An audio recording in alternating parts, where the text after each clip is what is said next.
Домашни яйца, пресни здрави, от необвързани кокошки три. Тета с обява, краски ма удари, от тогас и сън хичма не лови. Но кво ся искаш да ми кажеш? Ко се разсърдят нашите в бдин? Как? Метице ще се покажеш? Ще трябва ли да ги присприм? Знам ли ко могат нашите да четат, ако видили са въпросната обява? Те с вестници връзкуице кълват, ще ги подводят, ще надигнат врява. Той оде мода нова, камуфлаж, те с кокошки непорочни ли са или не? Сигур тургат антибебе из фураж. Питай ги да кажат грамове поне. Мите модерни бре поизбират, искили ферчи със свят сестрице знай. Ем с насит яйца демек сервират, ем без сериозна връзка хелбай. Скивай ся пък ново 20, сигур не достигат им петли.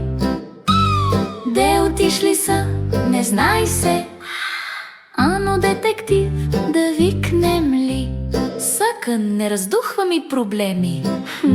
Мълчим си, кокошки да заспят, а после нов закон ще въведеми. Обвързваме ги, подиреш и снесат. Или да внедрим там някой дядо, талантив със стил и блок.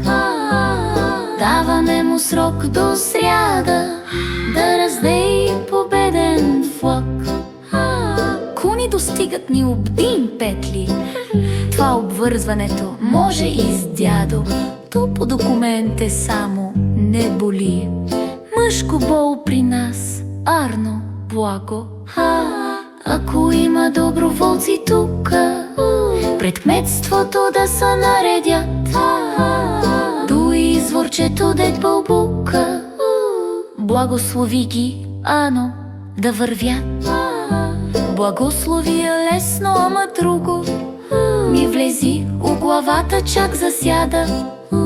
Да избора на пол това ново чудо, да набарка кой дядо е, кой баба.